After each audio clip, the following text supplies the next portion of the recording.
Good afternoon. Sorry about that. I was just screaming at the teenage edgelord that appears to be living in my house. No matter how many times I say, be quiet, you know what teenagers are like. Not his fault, but there is no audio utility in the world that will filter out someone who's screaming at the top of his lungs on a fucking video game. So it's like, anyway. So if you hear those sorts of things, because my request lasts roughly about 5 minutes before he forgets. Anyway, how are you? All that stuff. Like, subscribe, ignore my son. All right. So, about what? 9 months ago, I did a video. I think it's about time I did a third installment. Because I think I left people with an impression. I haven't done a video since I really just first started to question a lot of stuff that was going on within my political circles, especially within feminism.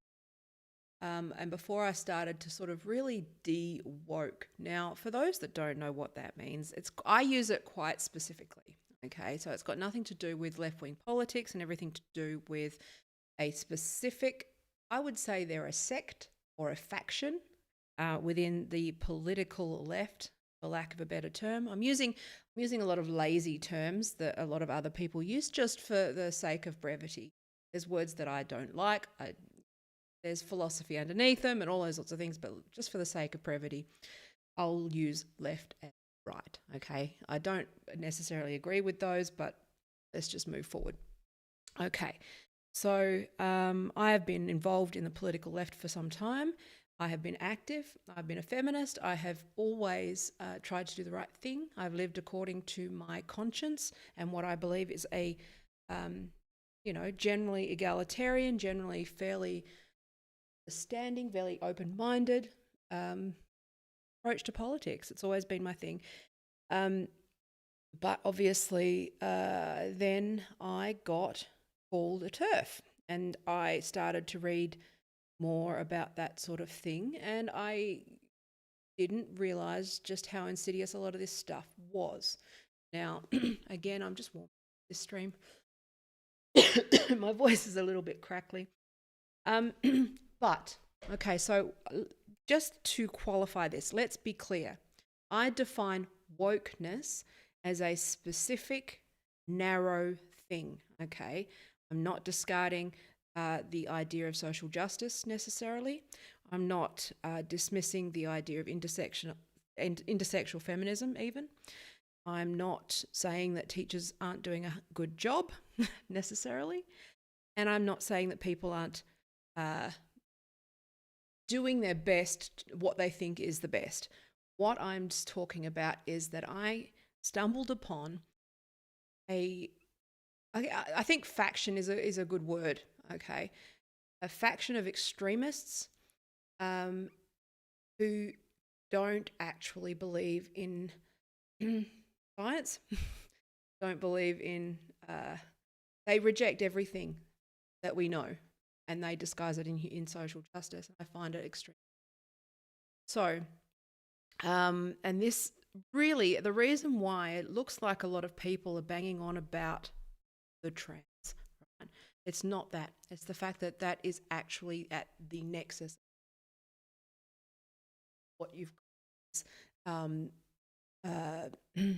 basic. Okay, let me just roll back my thoughts. So, there's people. Okay, there's people out there like who try to give this movement more intellectual weight than I think it actually has, for lack of a better word. I think that what they do is they attribute.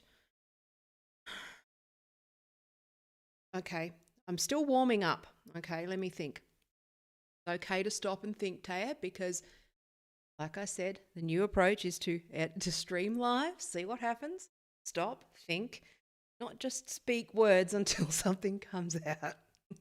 All right? If you want to ask me questions about any of this, feel free, because that often acts as a prompt. But what I want to say is there's a whole tribal war, okay, that's going on, that fuels this left versus right culture war. But I don't think that this is actually. What I think is actually going on is that this is a cult. This is a cult that borrows from philosophy, okay? So what may look like feminism, what may look like decolonization, what may look like critical race theory, what may look like gender theory, what may look like all of these, other things, they are taking a superficial understanding of these concepts, which I think because I have studied these things, I see where it's gone wrong, versus those who might be outside of the discipline, like say, nothing against James Lindsay because he's doing great work.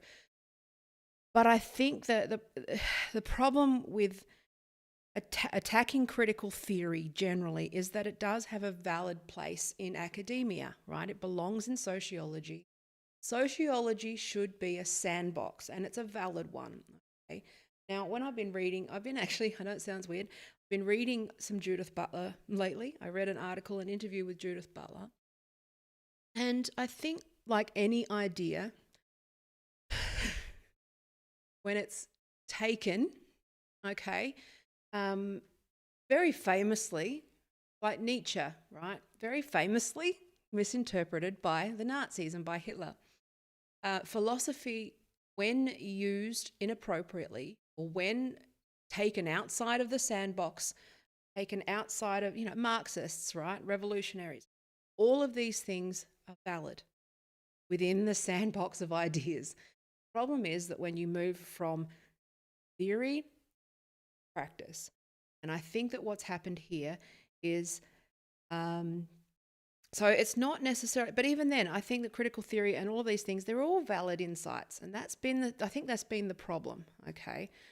So that sets some context for why I've spent 9 months really just trying to learn more, try to reflect more, because I was so fucking mad at this TERF stuff.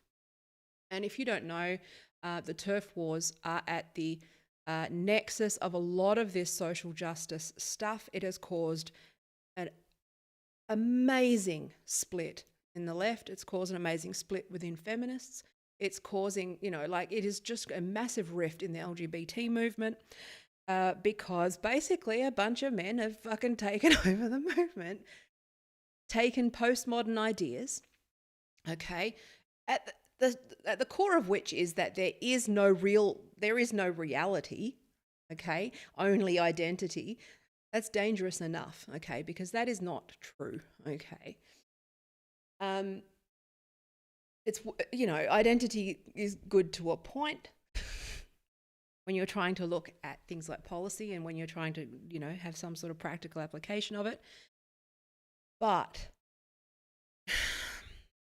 this has been my frustration, which is, and I think that this is one of those things where, because this is happening online, very online, right? Online, which is that you're seeing the clash of ideas, clash of schools of thought without anybody actually backing them up, right? So this is really weaponized philosophy. Like, these wars have been happening since the beginning, okay? I was reading a thing. This was a few months ago, and I was reading a thing. It's actually very interesting. If you look at Karl Marx's daughter, because I'm on a live stream, of course her name escapes me because she's a woman and I should know her name. I think it was Elizabeth Marx, don't quote me. But, the daughter of Karl Marx split with the other socialists because she said you're authoritarian and like, fuck you. The socialists have been splitting over purity since like the beginning of time, right? Marx and Engels had a fucking fight with the other socialists, and it's just funny, right? If you understand the history of this sort of political tribes and how they work, you see that there's nothing really new. But what is new is that these ideas have the ability to get velocity and infiltrate without thought. And sorry, I've got a million thoughts. Plus, I'm also sitting here fucking worrying about my lights and my sound because I'm fucking too many thoughts going in my brain at once. Anyway, do you know what I could really benefit from? Is learning how to use an auto cue. I'm not sure if this is working. I have to close Facebook down. Hang on. I was going to try, and fucking Creative Cloud decides to update as well. So that's going to be fucking awesome. Tell me if this is laggy. For crying out loud. Sorry, I had all the tabs open and traffic was going. Right. Now, okay, so mental blanking interval says the standard line is no credible arguments about X settled issue, which can't be right. And that's never been the case. Anybody who is in anything remotely philosophical, and I would argue that science is a subset of philosophy, that trolls us. See, the problem is that what happens is you end up with teams. It's philosophy versus science, and the science guys and the maths bros delegitimize the philosophers. Okay, the sociologists and the psychologists hate each other. The Marxists hate the fucking the anarchists, and the anarchists hate the libertarians, and the libertarians hate the fucking. And it's really this is the problem. Okay, thank you for that feedback. That's good because I'm not getting good. I'm still fucking with tech, but it is what it is. This is the thing. Okay, I'm going to digress. What I will do is, while I'm talking about something else, okay, I will process what I wanted to say before. That's how my brain works. I'm one of those, like when you have an idea that comes to you in the shower. I'm very much someone who works. If I am stuck for an idea or stuck for a thought, or I'm trying to write something, what I will do is I will not sit at the keyboard and push through. What I will do is I'll go do something else, and then it will come back to me. What I do, I just move on. So if it looks that like my stream isn't organized, I will get back to it and I will edit this into clips. Okay, getting there. So thank you for that link. Fuck off. Bye-bye. Hang on. One sec. Let me just block that fucking spammer. And bye-bye. Okay. Going well. Okay. So, the thing that pisses me off, right? And I alluded to this in my last live stream, and there's emerging themes. The more that I talk about stuff, the more that I start to formulate, I guess, scaffolding for where I'm going with my book and with various other things. And for me, I think that where we're going wrong is this idea that both things can be true at the same time. And yes, I know that the science and maths bros are going to go, no, there is one objective truth, because that's what science and maths bros do. However, okay, when I say both things can be true at once, I'm saying depending on the lens that you put on it, okay, different truths emerge. And that's why I think any kind of tribalism, whether it's a discipline, okay, like one of the big ones is the science bros fucking talking about identity like it's nonsense and that there is only one truth. And that's not true.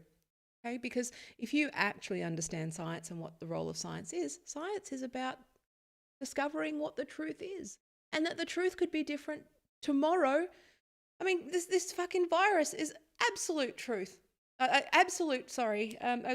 stellar example of how what we know to be true today could be different tomorrow. There's always new things to be learned, and depending on, and even in even in experiments, okay, depending on the emphasis, depending on the controls that you put in place, depending on the people that you include in your study, you know, there's biases all in that stuff. Okay, there's always new truths. There is, okay. And that's the thing that annoys me, is that people are constantly talking across each other and constantly fighting for a team, claiming that they're the right side. Okay. And I'm going to talk about the people who claim to be in the middle and rational. That's just another form of fucking gaslighting others. Okay. You don't own that. And that's my frustration. This is where I've gotten to. Okay. Which is that I am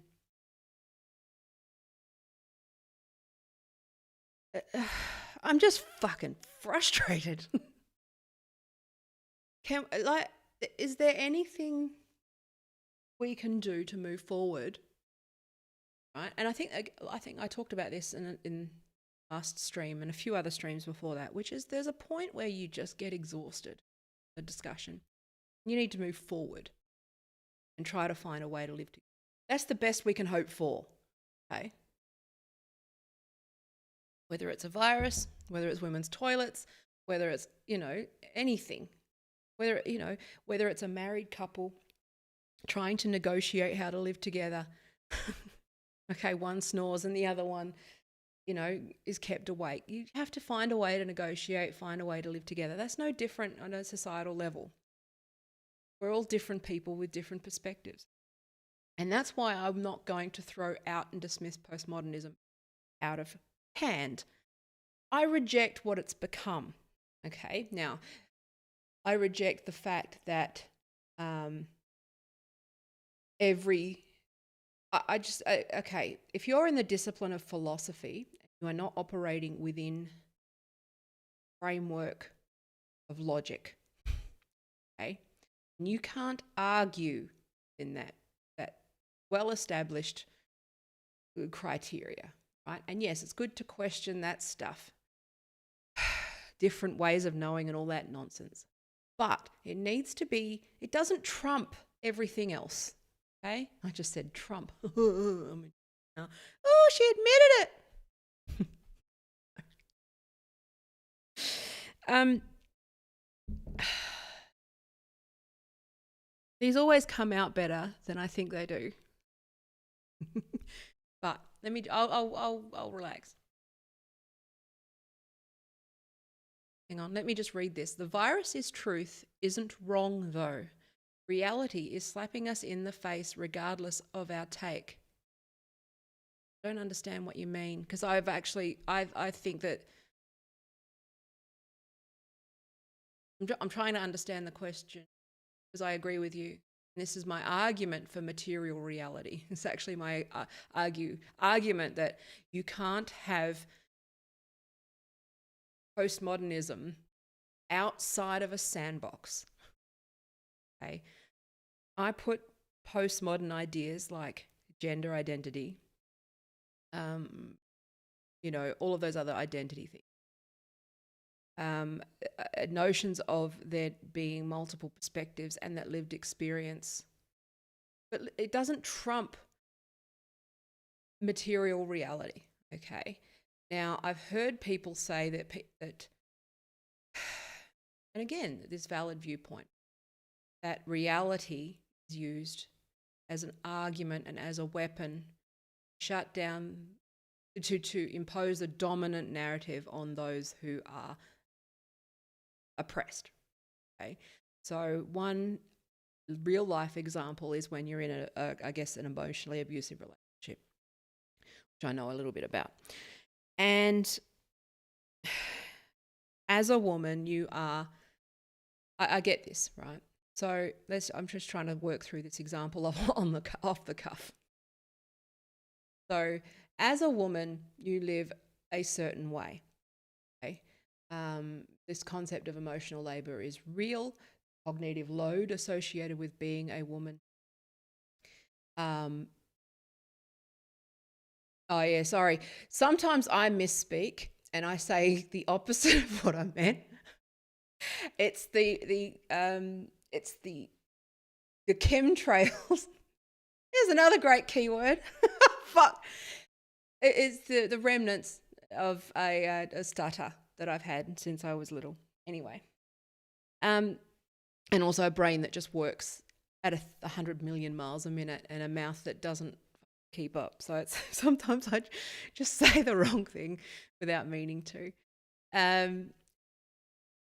That's why the new role of this live stream is for people to be patient with me, because one coping strategy that I used to have is that I would just keep talking all of the words until the right words came out. And I think that makes you look a bit crazy. Whereas what I'm trying to do is learn to just stop and think and not feel like you have to fill up the space with words. It's really tricky on a live stream because you do feel those other pressures of, wanting to not lose people or they get bored or whatever. But I figure that those who, I don't know, I'm just getting less and less patience for those who demand free content that isn't to their requirements, and then like, well, that sounds like a you problem to me. Okay, you can watch the edited clip. It's actually very interesting because I had some feedback last week. Because what I did was I did that mega stream of 2 hours, and I thought, okay, what I'll do is I'll do a mega stream and I'll make clips. Then I had feedback that's like, don't make clips because it loses something. And I think there is something, so there's something for everybody by just recording these mega streams, keeping you company. Do ASMR and go or something like that, make soothing, sing songs or something. No, but then I edited clips and people were like, I don't like you doing clips. I like it when you ramble. I fucking can't win. So what I'm going to do is do both. Like it, don't like it, whatever. Okay. So I can't even remember what I was talking about. I was too busy talking about my stutter. Okay, yes. So postmodernism. Now, where this has gone wrong, and I think this is actually going to be, the theme. I'm going to reinvigorate the DigiPolitic podcast, mostly because I would like to give that, where I first started was saying a lot of this stuff isn't new, okay? A lot of the battles that you're seeing they have a basis, they have a background, okay? Classic one, postmodernists versus Marxists. Okay, they're at war. They've been at war for centuries. Okay, authoritarians versus libertarians. Okay, that's another one. Libertarian, here's an interesting fun fact. Libertarians, right, in their stricter sense, this is how much America actually just steals all of the terms and confuses everybody. I think the American political discourse is so toxic and so tribal that people actually don't know what words mean anymore. Like the word libertarian, like that actually is considered in the US, that's considered a right-wing view for some reason. But libertarianism was synonymous with anarchy. This is how words evolve. Anarchists were libertarians, and they're actually the same thing. So you can't say I'm not educational. But if you're actually, I would say, if I had to say that I was part of a tribe and put up a flag, I would say that I am a libertarian Marxist. Okay? And I say that in the sense that I see Marxism as a critique of capitalism. When capitalism ceases to exist, so does Marxism. Okay, so I'd probably fall more sort of libertarian Marxist, but when it comes to policy, when it comes to let's my theoretical politics and my theoretical framework would be more libertarian Marxist. That's my bias. That's my framework that I see the world in. Feminist, Marxist, libertarian. Okay, that's why I clash so much with wokes. I think is because they are authoritarian postmodernists, okay, and men. But anyway, But so you've got theoretically speaking, all right? In terms of practice, in terms of application, I very much defend social democracy. Not democratic socialism, social democracy. There's a thin line between those, right? This is why people get fucking confused, okay? Because there's actually a very big difference between a democratic socialist and a social democrat, right? And people don't, most people don't even understand like the difference between levels of government. How the fuck are they going to know that difference? Unless they've done, master's level theory. Maybe that's my job, is to fucking tell you the difference. I love this stuff. I love political theory. It fucking floats my boat. But what I initially wanted to do with DigiPolitik podcast, or the channel, let me flag this with you, whether you think this is something that you like, enjoy, which was to apply a shit fight of the week or day, or probably weekly, because I'd love to make this my full-time job, but I can't afford to. But this big shit fight of the week, and then apply some actual theory to it. Like, I started to do that with some of my earlier videos, but I was a bit nervous, so I might actually start revisiting some of those things. But like, for example, you've got a lot of the turf wars is a war, right? There's multiple different tribal wars that are going on at once with these things, and that they so you've got consequentialists versus non-consequentialists, right? So that's the great debate of all time. They're all great wars. They're all great wars of ideas. So, you got your Marxist versus postmodernist. They've been fighting since the fucking beginning of time, right? Philosophers have been at war with each other since the beginning. Do you know what I'd love to write? I'd love to write a book which is great shit fights between philosophers, and write a comedy book about that. The great splits of all, I just love watching this narcissism of small differences occur, because often these big splits occur over like the smallest of differences, where you actually see like Life of Brian, the Judean People's Front versus the People's Front of Judea. It just captures that so well. And that's the thing. It's just how tribes are. It's just funny. But I think it's just understanding the history of this stuff, understanding the philosophical basis of this, understanding that some of these differences are never going to go away, okay? My job as a political scientist, when I was first green and thought that I could change the world, before I fell into web design and fucking thought that was going to change the world, and then it turned out to be evil, was our role was to create synthesis between all of these competing ideas, right? Politics is about consensus, right? That's what it should be, okay? So what you do is you listen to the postmodernists, you listen to the Marxists, you listen to the fascists, you listen to everybody, you give everybody a voice, and you sit down and you try to find some sort of way that you can coexist, because most people aren't going to change. Now, that's been that's been my frustration with a lot of this stuff. So when I first got called a TERF, which I am still fucking not, just by definition, okay? I wouldn't even say that I'm a gender critical feminist. I would say that I'm just a fucking feminist with a brain, okay, who sees what this is. All right? I just see it for what it is, which is just, it's a distortion of a legitimate set of concerns, legitimate problem, and it's a big fucking problem. I think we can come up with some creative solutions if you are operating in good faith. So this is the thing.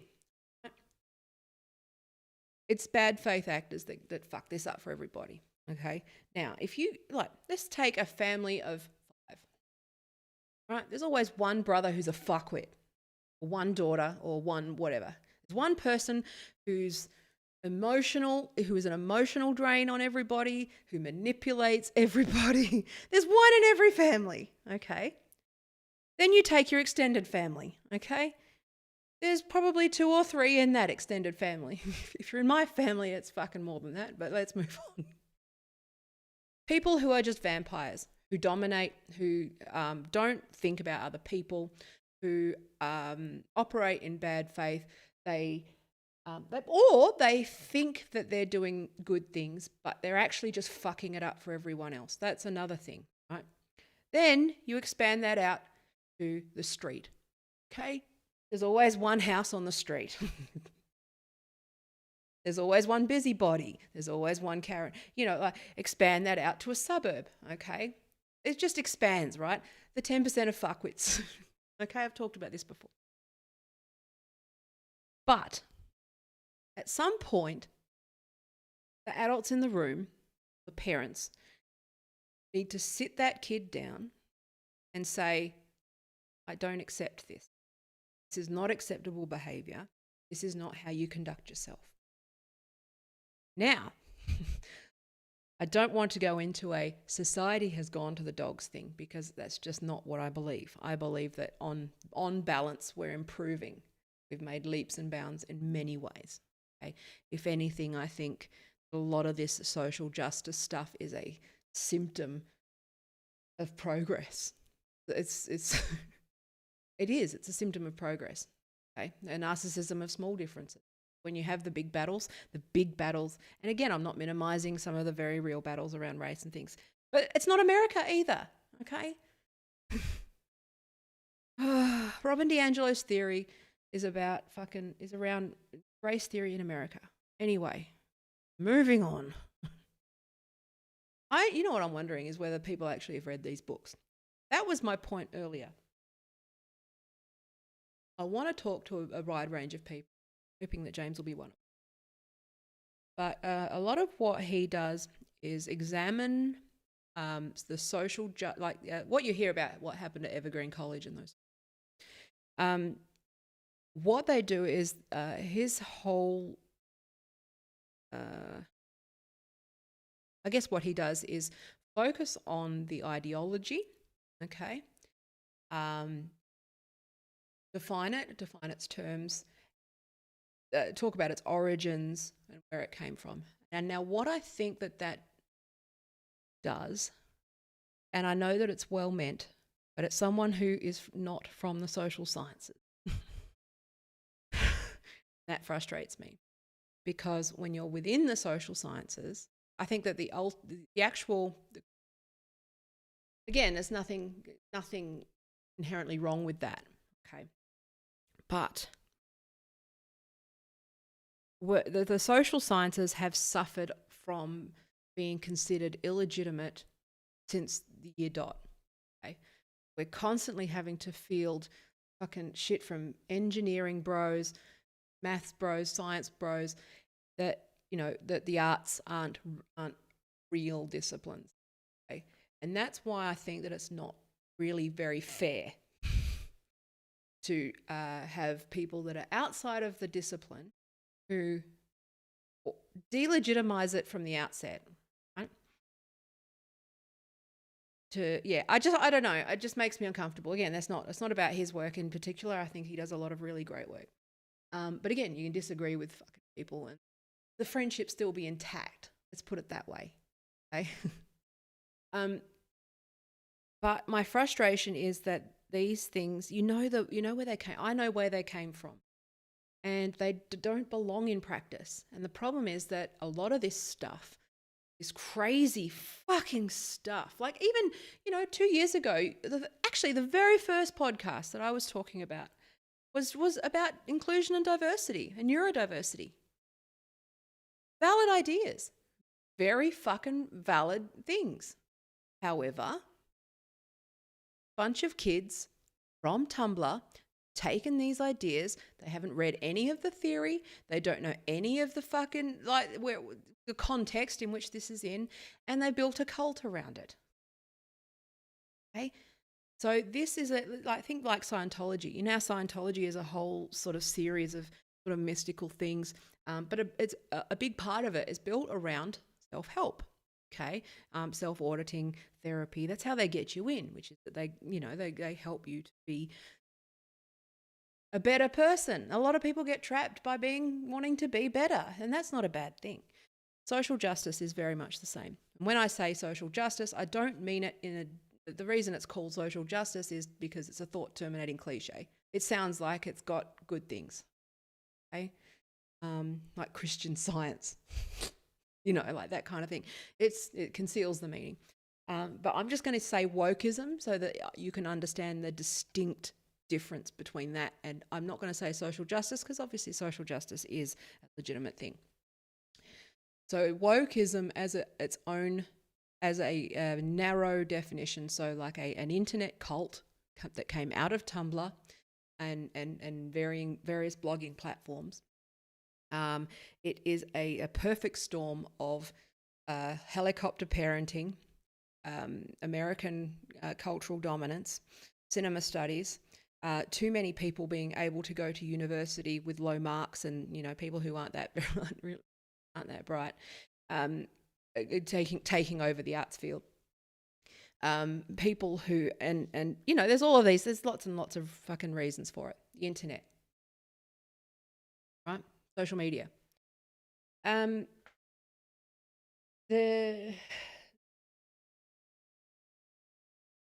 It's not an ideology, okay?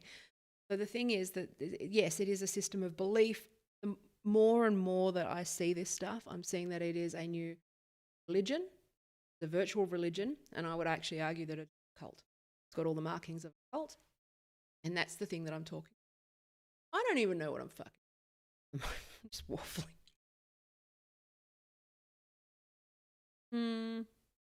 Anyway. So I got called a TERF.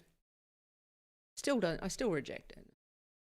And I just woke up to what was happening. I just went, what the fuck is going on with this stuff? I started, like intersectionality. That's another one, okay, where I know what it means because I'm a social scientist. I know that it was intended to be used within the feminist movement. Make sure it's basically like, hey guys, how about you consider that not everyone is a middle-class white lady who's trying to get out of the kitchen. Why don't we actually, get outside of our little bubbles? That was the idea of intersectionality. Then it turned into a fucking cult. Okay? So again, so wokeism is a distinct cult that borrows from every school of thought. It's a mishmash of superficial things. Okay? No, you're not. Oh, all right, sorry. I thought you were talking to me. So, but what it does is if there's one thing I want to get across, it's that this is incoherent as an ideology, dragging critical theory, dragging legitimate schools of thought, dragging sociology, dragging entire disciplines, right? As a result of this is basically the same as, blaming liberalism for fucking Nazis. They're doing the exact same thing, okay? Which is, it's a bullshit argument, okay? There's always going to be some nut job that misinterprets the ideas, turns it into something literal, doesn't get the joke, and uses it to do harm to others. Now, the thing that has shocked me, and it continues to shock me, is the institutional capture that has happened here. Now, reasons why are clear to me. I don't know whether they're clear to other people, but because it's an easy way to look like you're doing something without actually doing any formative. So a big part of the woke cult, okay, is if I can recommend one book, it is what's it called? I could recommend one book, but I don't know what it's called. Cults. It's a book about cults. Stephen Hassan. I can't remember what it's called. Combating Cult Mind Control. Okay. When you see this through the lens of a cult, okay, it makes so much more sense. Okay? It's not so much what they believe, it's how they behave. which is, the self-flagellation, confession, so confessing your sins. So they use that through the lens of privilege, right? So if in order to participate in the conversation online, you need to either confess your privilege, right, or share your dark shit. Okay, so I've been in these things where, you could be having a conversation about rape, okay, and in order to be considered, if you come up against one of these people, in order to be considered a valid participant in this conversation, you need to tell people that you were a victim. Okay. Now, think about what Scientology does in terms of the auditing. A big part of what Scientology does with their auditing is that they get dirt on you that they can use against you when you try to leave. Very similar. So anything that requires you to give up privacy in order to participate in the group, okay, run the other way. Okay, even when it comes to relationships, okay, yes, you do bond over these sorts of things, but if somebody is sort of using your secrets against you, okay, or that there is the threat of that happening, that's not healthy, right? So again, I've said before, you can have a cult of one. It doesn't need to be an organized group. It's not. Learn more about cults. It's really fucking interesting. So yeah, one thing they do, yeah, so the self-flagellation, confession of privilege, all of that sort of stuff. Okay, so in order to participate in that conversation, you need to confess. Okay, then the group knows your shit. Okay, that's the thing, right? And then they build a burn book, right? I don't use the Mean Girls analogy by accident either. Think about Mean Girls as well. They're kind of a high school girl cult. It's kind of an interesting exploration of cult psychology, actually, if you think about it that way. Okay. What they do is they use loaded language, so social justice. Okay. Trans rights are human rights. Well, that's a nothing thing. Hate speech. Okay. That used to have, so what they've done is they borrowed a lot of words that, this is called a thought terminating cliche. Okay. And what that does is it's something where it relies on your default biases so that you don't question it. So let's say something like hate speech. Your brain, you automatically go, well, I don't like hate. Actually, the word hate in general, the way that it's been used now, okay, very different to what you think it means, okay.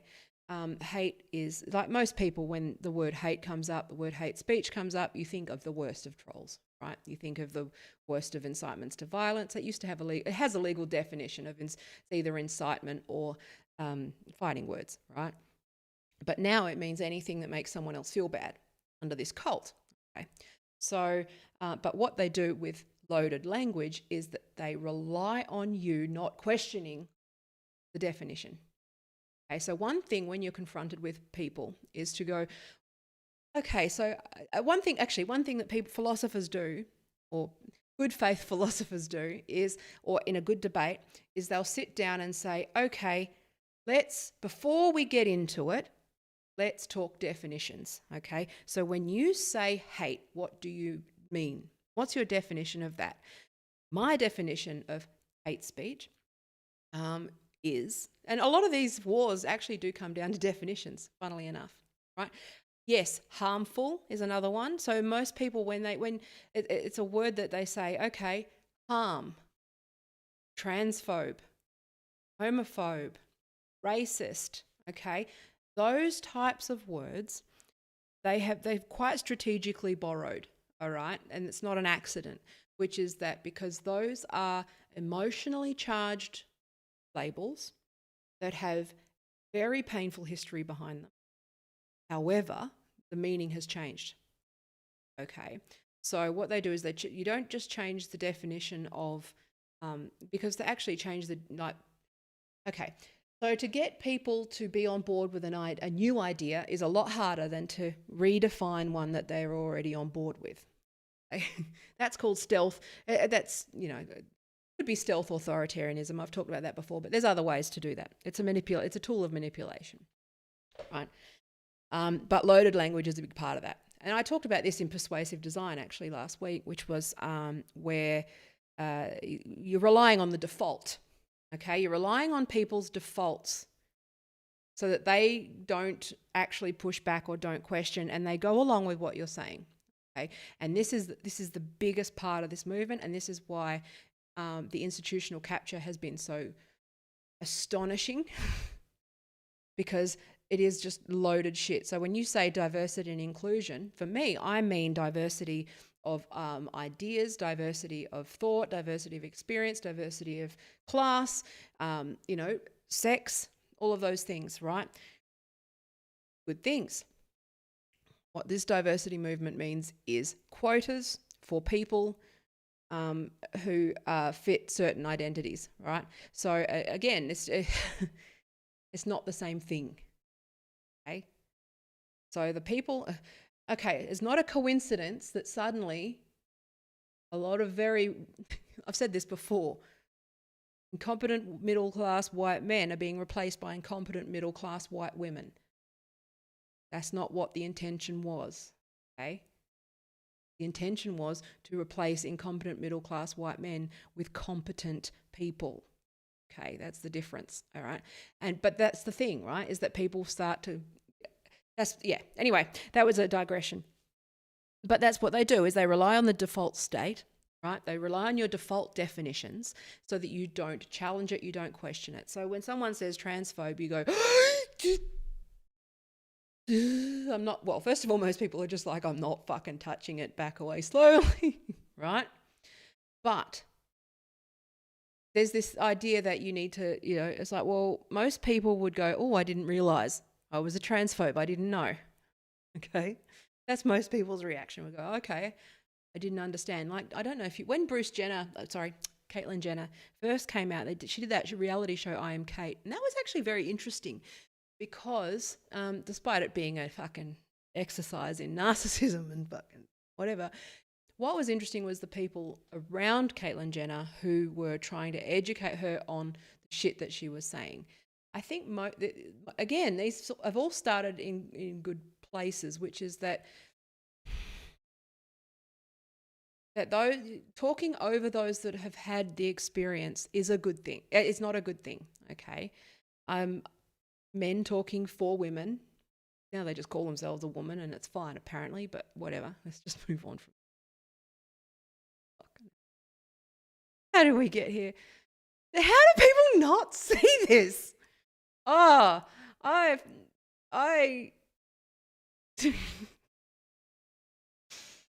oh my God.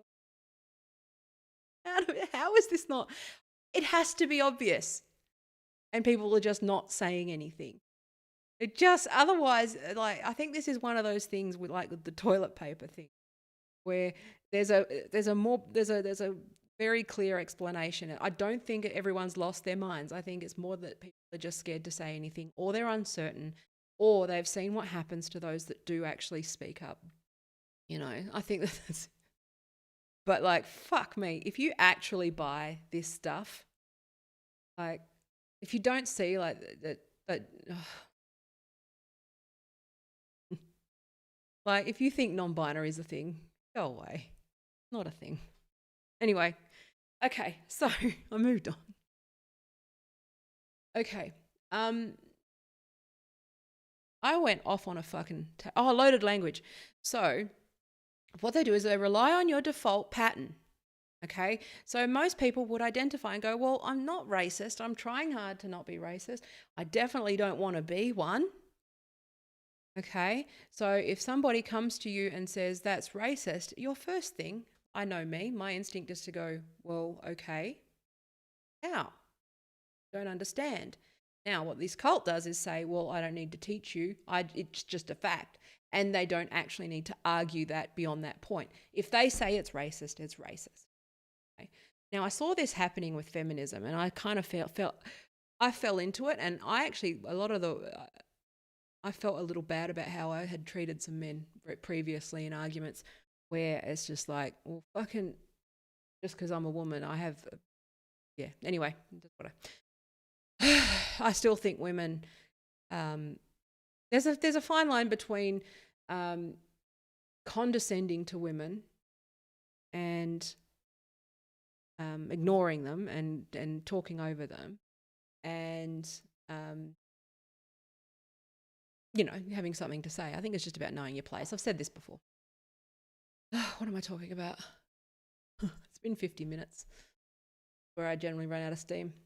What was what was even the point of this fucking stream? I can't remember. Oh, yeah. Okay, so de-wokening. Okay, now this is where I'm at right now, which is that I'm frustrated. I was talking about this before. But so what I found was that the second I got called a TERF, and the second I was sort of, I was just trying to figure this stuff out. I started following a wider group of people, like I still do, watching Rogan, watching Tim Pool. I don't agree with all of them, right? I don't. In fact, I'd love to, I can hold my own against these people, right? Watching Dave Rubin, but also still watching, reading a lot of my original media. And what I started to see was just that so tribal, okay? It's like here's something. There's no money in the middle. Let me put it that way. So I've there's a few of the sort of alt-light, was it alt-light? Is that what they call it? The dangerous but in the middle types of people, where I see them courting. I think that there is a valid point to be said about the radicalization and how that happens. I think it takes tremendous self-awareness and intelligence to be able to fight a lot of the stuff that's going on here. Again, I know people who are talking about the walk away movement, where they've just walked away from the Democrats in the US. Again, that's not really something that applies here. That's not the same fucking thing. I prefer to stay and fight because I am still on the left. And I think that honestly, if your politics are defined by tribalism rather than your values, right? My values are deeply held, right? I grew up poor. I am the product of somebody. I am the product of, I don't believe there's any such thing as a self-made man, okay? There is no such thing. Even if you are, like a self-made man was still birthed by a woman, okay? They still had sisters, they still had family, they still had fathers, they still drove on roads, they still had an education, they had teachers, they had luck, okay? They had bad luck and good fortune and bad fortune, okay? I think anybody who pushes the trope that they are self-made is lying to themselves, okay? So when you talk about liberalism and you're pure, libertarian, you're purely, again, I've said I tend to be libertarian. Again, there's always that 10% of fuckwits who take it to, I'm on my own, I don't rely on anybody, and that's a load of shit, okay? We're all in this together. We all need each other in different ways. And even then, at a minimum, respect the woman who you fucking came out of. Say thank you to your mother, okay? At a fucking minimum. Anyway, that was a side point. But again, so my deeply held belief is that there is no self-made man, okay? And that informs a lot of my politics. Okay? It's just not true. Okay, we're all part of a team. We're all part of a family. Some of our families are worse than others. Like mine's pretty fucking shit. Obviously not all of them, but some of this, just you roll the dice and you don't get you don't get dealt a good hand. But you've got to play the hand that you're dealt, and that's where you've just got to fucking I don't know. So let's start there. So this is a deeply held belief that there is no such thing as a self-made person. Second of all, I grew up in Australia. So I grow up, I am Australian.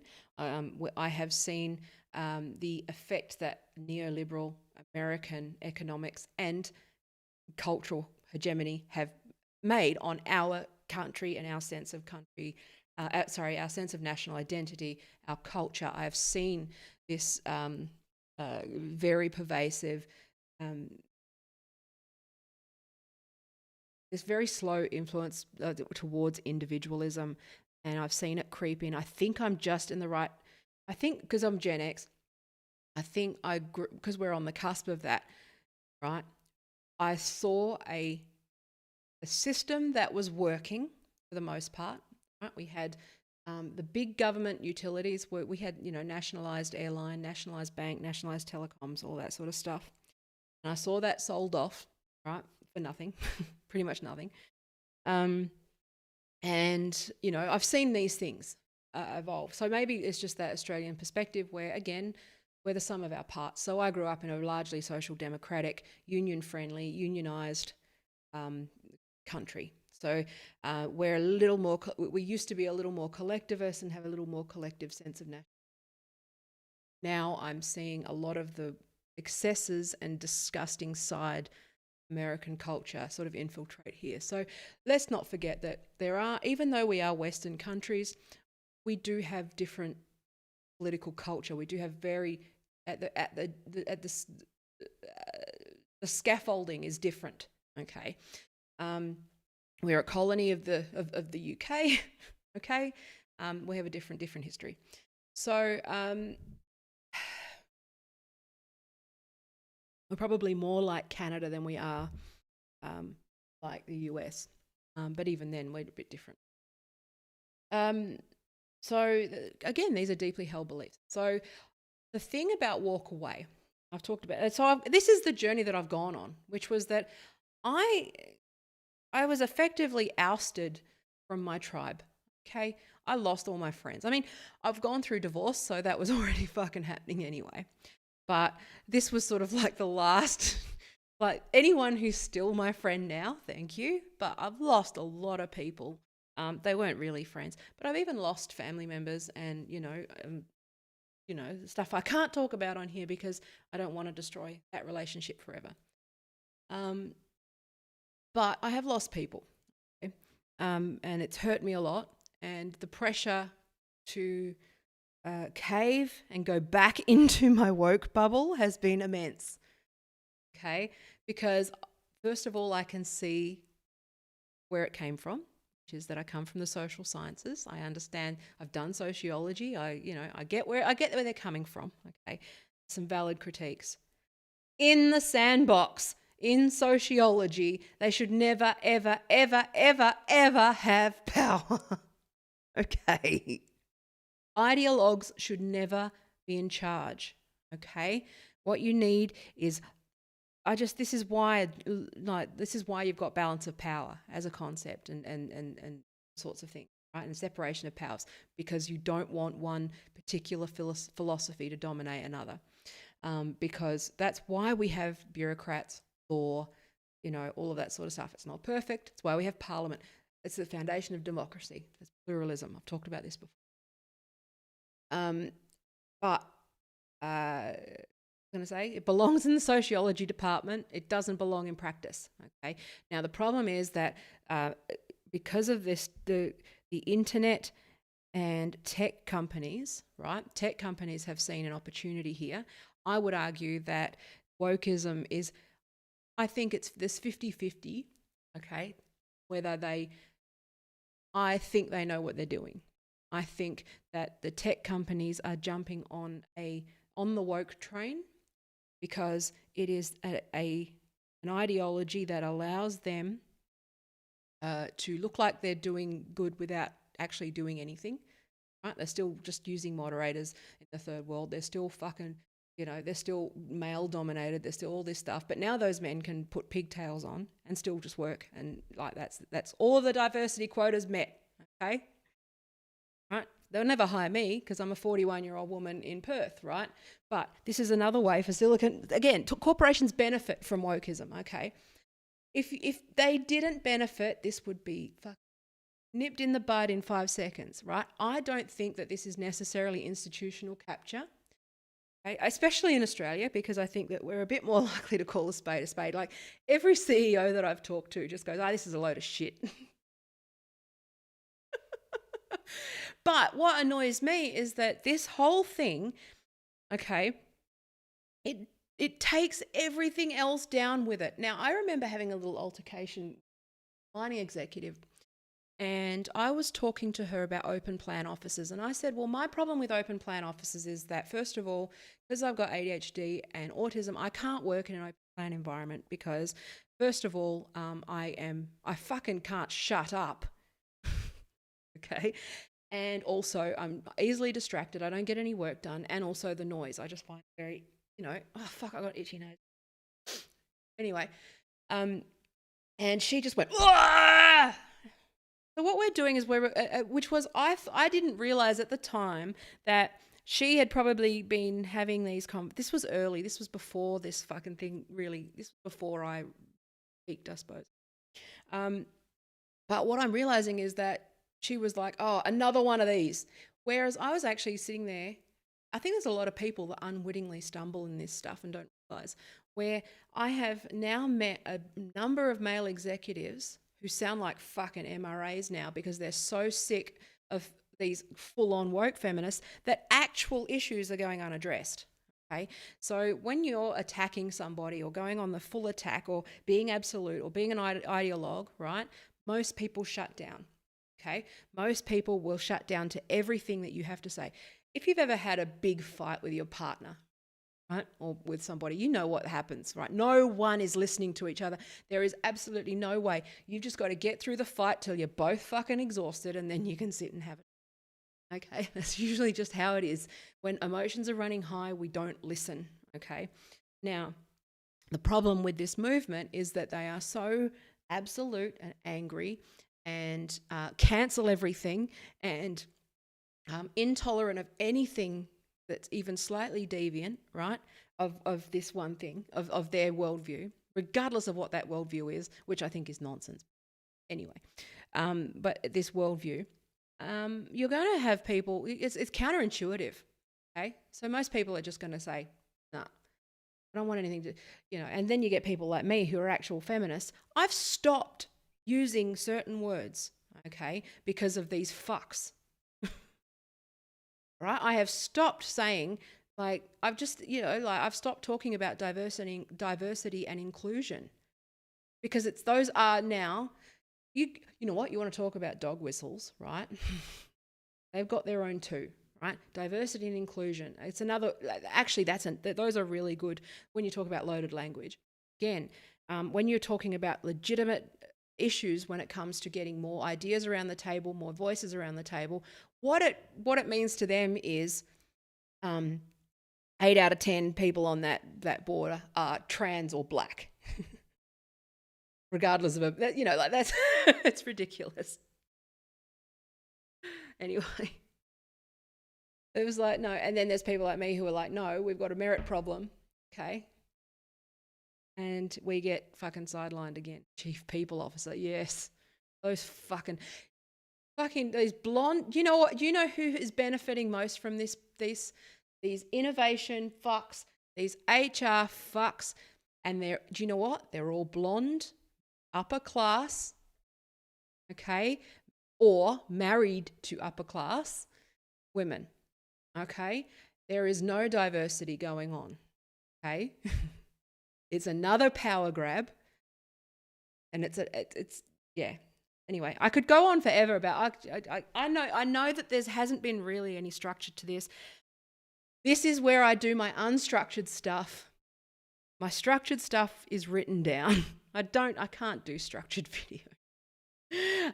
I can write in a structured way, so I might just do that.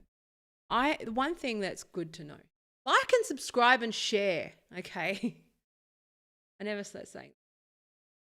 It is a pink ghetto, Okay, and that's actually a good term. If for those who don't know what a pink ghetto is that it is fairly pejorative term, and social media management is another one of those pink ghettos where you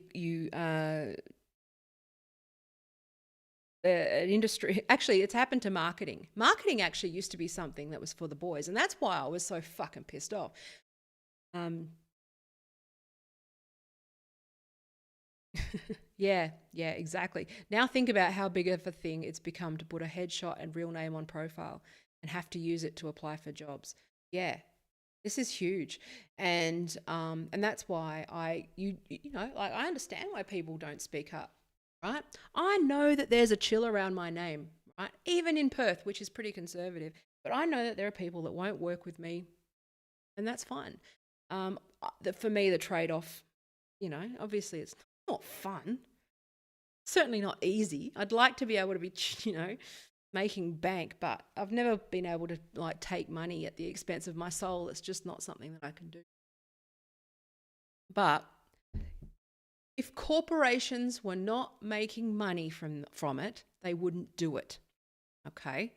Advertising agencies get to sell fucking rainbow products, rainbow branding, new campaigns, fucking fuck tons of content, you know, writing about this. See, okay, the one thing about these ideas is that you could literally continue to just keep writing non-stop think pieces about them. I've thought about actually making a woke bot magazine.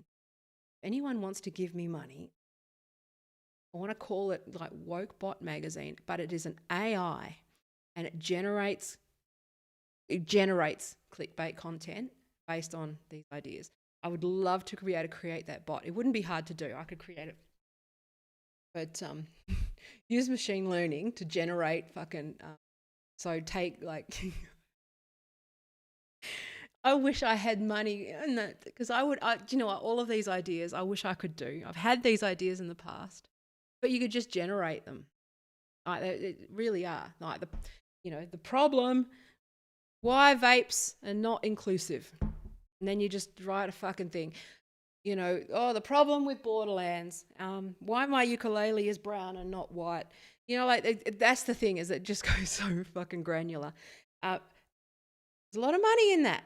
Okay, I know that sounds, but there's brand, you know, like you can, I remember working 10 years ago where brands were hurting for content, right? They're not anymore because all they need to do is just keep shitting out fucking like 350 words every week about something that, you know. Peter said you can write your bot and then call it BuzzFeed. Yeah. You know what? I'd love to just create this product and then get a freelance gig at The Guardian. I shouldn't actually talk about this on stream. What I could do is actually just apply for freelance copywriting gigs for varying publications and then just have the bot submit it and then have them pay me. That's a fucking way to make passive income. See, if I was a bad person and I wasn't trying, that would actually be very funny. I could obviously make a MAGA version of it. It's the same thing because it's all the same shit. But it's I'm so glad I'm too poor to do anything good. Because I'd be in so much trouble.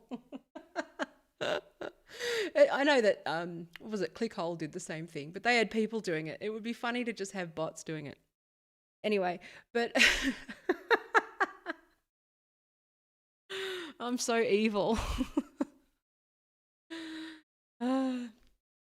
Yeah. Well, I'm a creative person. I've had many ideas stolen, but my 8-year-old at the time, he's now 11, but I remember I was talking about something. I can't remember what it was about. Oh, someone stole my idea, and he's very wise because he said, "Oh no, it was actually he was talking about it." And a kid at school had stolen his idea. And he turned around and he goes, "But that doesn't matter because he's only got that idea. I got lots more ideas. I've got unlimited ideas." And that's true. So I've never worried about people sharing. And also, I've never had the resources to be able to put my ideas to work. So if you get inspired and want to create a magazine, then, you know, Flick me some cash when you make money off it. There you go. Um, I got too many projects. uh, too many like low paid projects to focus on the ones. Anyway, what was I talking about? I was talking about something else. Anyway, ugh. Oh yeah, HR. So corporations. So there's a whole industry. Basically, this whole industry, right, dedicated to this. And I'm going to say faction of the LGBT movement. And again, it's not the LGBT movement. It's not the feminist movement. It's not the race movement. It's no one movement. What it is this is a cult that has infiltrated all of these movements. Okay, and created an extremist faction and taken over. Okay, so don't. I think if there is one takeaway from this 1 hour and 10-minute waffle period, waffle fucking thing that I've been doing, is to not dismiss an entire discipline based on the ideas, the actions of a few fucking people. Because at the moment, I believe, and this is why I titled the stream, I'm not politically homeless, because a lot of people are saying that they're politically homeless. I'm not. Okay? I'm not politically homeless. I know my values. I know where I belong. Okay? I have dealt with these crazy faction people my entire political career for the last 20 years. They've always been there. But for some reason, we're too afraid to stand up to them.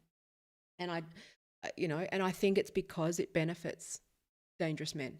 I think it's something because it basically allows. This is I believe wokeism is a backlash to legitimate concerns, and what this will do is it will cement power. It just feels, do you know what it feels like? You know when like Christopher Skase and all those fucking dodgy business people, right? They get in trouble. So what? They transfer all their assets to their wife, right? That's what wokeism feels like, which is that rich white men are going to start transferring all of their power to rich white women. Okay, and basically that'll just be a transaction that occurs so that they can or they'll just come out as trans or whatever, right? But the actual issues of social justice will go unaddressed. The actual issue of diversity and inclusion and how we work, work-life balance, domestic labour and all of those sorts of things will go completely unaddressed. If you think that wokeism addresses work, right, it doesn't. If you think that wokeism absolutely addresses anything substantial, right, it doesn't, okay? It looks at only superficial ideas. That's why they're so focused on the fucking, why this mug is problematic, because they can't actually explore anything deep because they're not literate in economics, okay, for a start. For a start, they don't actually understand how economics. And second of all, I can't remember what my second of all was. I need to stop doing like brain listicles because I can never, it's like 3 and then I'll go 0.1, 0.2. I forgot 0.3. Number 4.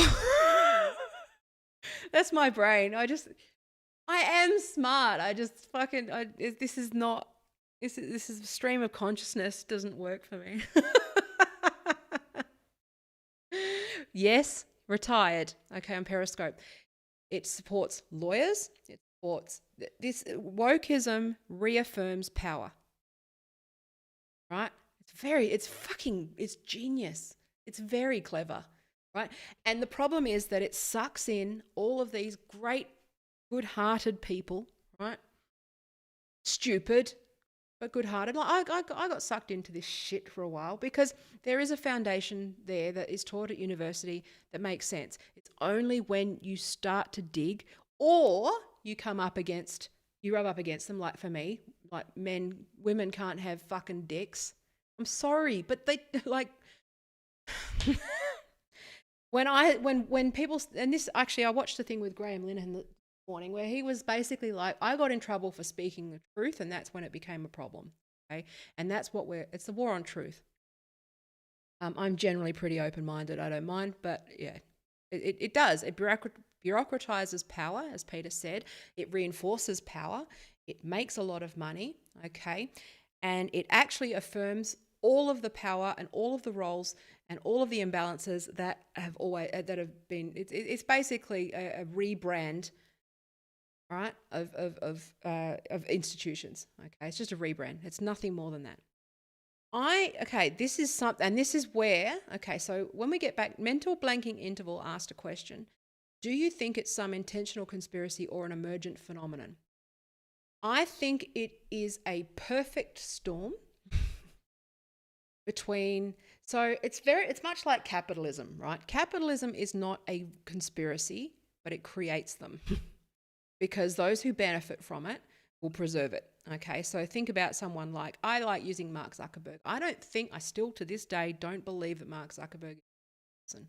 Okay, I will defend it. I think that he is somebody who, like myself, like many others in tech, this stuff crept up on you. Okay, and it was gradual. It's like an abusive marriage. You don't know you're in it. You don't if they hit you on the first date, you know, right? It's not how it goes. Creeps up on you. But he is now at such a position that for him to turn, I think he's actually trying to fix it. I think if you see it through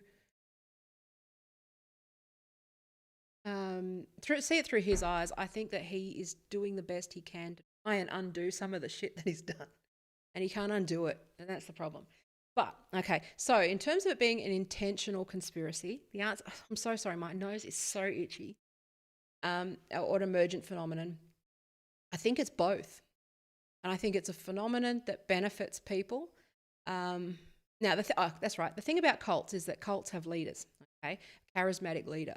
Now, I think this might be more of a decentralized cult with it's more like shared interests. So it works probably more like, I think wokeism will be its own distinct, I guess, phenomenon, like totalitarianism or like capitalism or whatever, where it's not something that, that's the bit where I'm still working that out.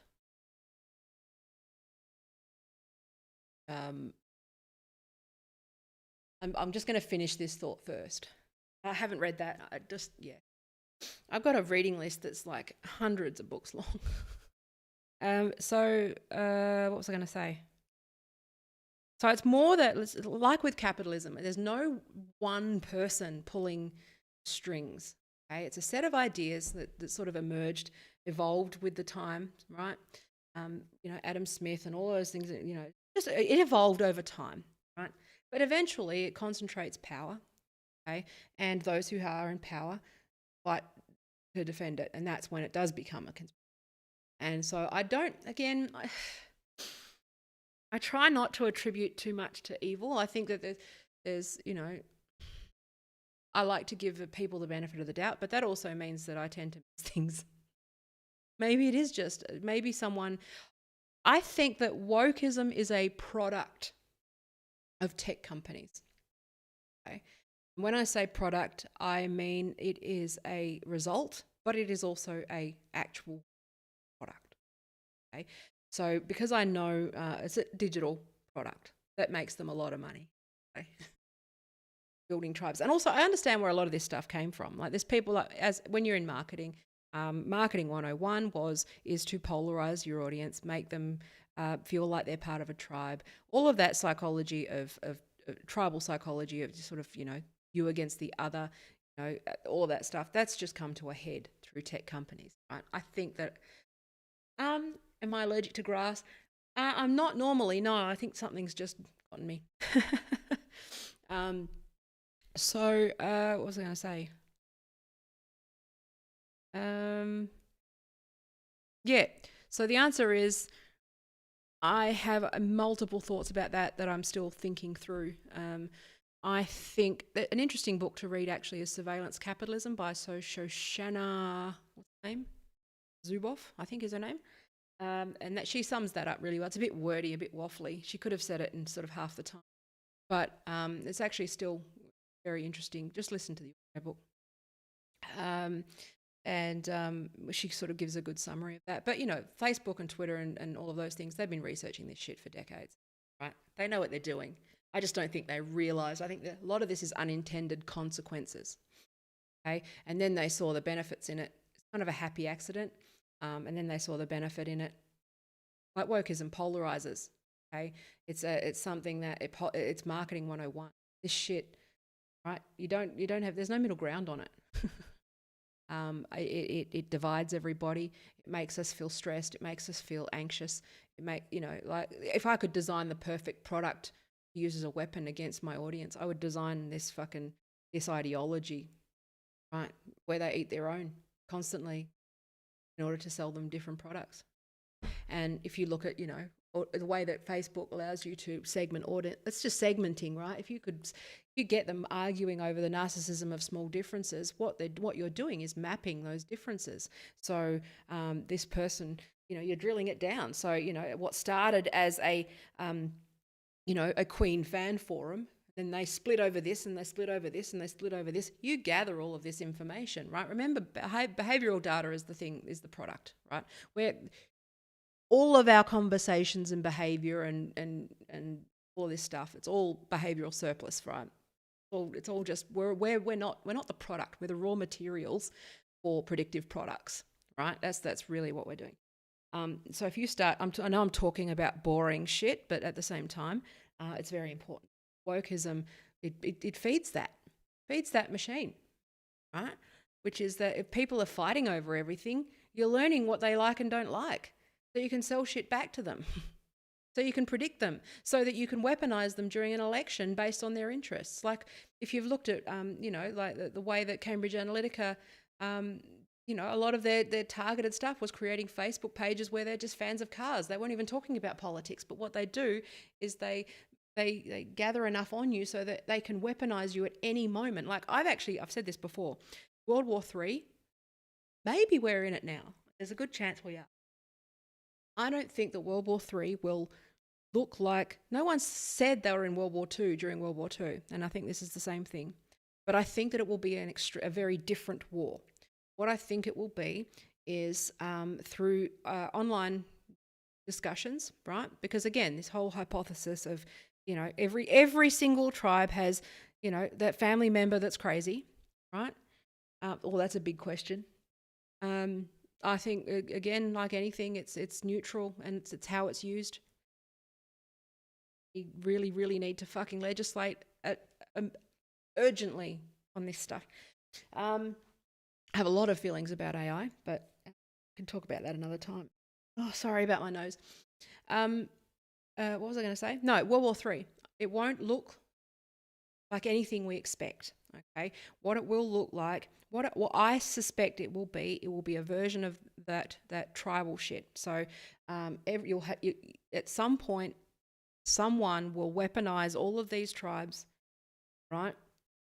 So that on every street, there's one crazy with a gun. Or, in every suburb, it's one crazy. Okay, it won't be a battlefield as such. Okay, it'll be a digital one that weaponizes people. I had a book about this that I wanted to write. I had a short story I wanted to write about that, which was that people were running from the bots, but the twist in the story was that the bots were actually the people, and that the people that were running were actually robots. And it was a sort of switch. Oh my God, I'm sorry, I'm going to have to go because my nose is just fucking red raw. I've got a lot of thoughts on AI, so but I'm hoping, okay, so just a quick thing. I'm hoping to, I have actually committed to June 30, chapter 1 of my book. I'm putting it on my Patreon. Okay, now I understand people are struggling at the moment. I may end up making it general release, but that's the place where you're guaranteed to get it. Okay, it would be cool if you could do that, but otherwise just ask me. I'm releasing it. And I'm going to start doing interviews. I don't like doing interviews just because I tend to fucking do this to people. I get whiplash. I don't know whether I'm like the best person to interview. But I do want to do some. But I do want to start diving a little more into these sort of ideas and theories about, how we got here, why we're here, what the fuck do we do about it? What's next? Like, I just don't know how to fix it. Right? Yeah, mental blanket. Yeah, that's the problem with having like one sentence ideas. Sorry. Yeah. The mental blanking interval said, careful with legislating, many working to make AI ethical or entrenching power structures. And the ideology you're wary of. Yes, well, that's the problem. Is that what we need is a multidisciplinary, multi-ideology. I don't even know how to begin to solve that problem, because then you start heading into global government and you start heading into all these sorts of things. I don't know how to fix it. I don't know. I'm grateful that I'm not. I'm grateful I'm a little bit older and I can sort of see this, but I'm deeply worried for the next generation. I don't know how to survive. It worries me. Humans are resilient. We have a way of being, figuring stuff out. And I think, honestly, I think that until, like, I think I said this last week, which was that we didn't have a word for totalitarianism until it happened, and we didn't. This is one of those things. People keep saying unprecedented times, like it somehow must provide comfort, like they're just saying it's unprecedented, like it's hypnotic. But honestly, I think that we're going to come out of this whole thing. I think that this woke stuff, it has to run its course. I think a lot of people will start. I'm just going to say what I can to make people aware of it. But honestly, it's something. The thing about politics, the thing about philosophy, is that it will outlive us, and that it will run its course, and there will be new ideas, and we'll try to learn. Right? I do have a YouTube channel. I'm on that right now. I multi-stream across all of them, so feel free to subscribe there. So I'm going to go. Feel free to join my Patreon. This has been a bit long. Yeah. Thanks for watching. I love you. Thank you for your precious life seconds. Stay well. This is a pretty COVID-free content, which is great. Right? I'm fucking sick of talking about it. Anyway, I'm going to go. I love you. Bye.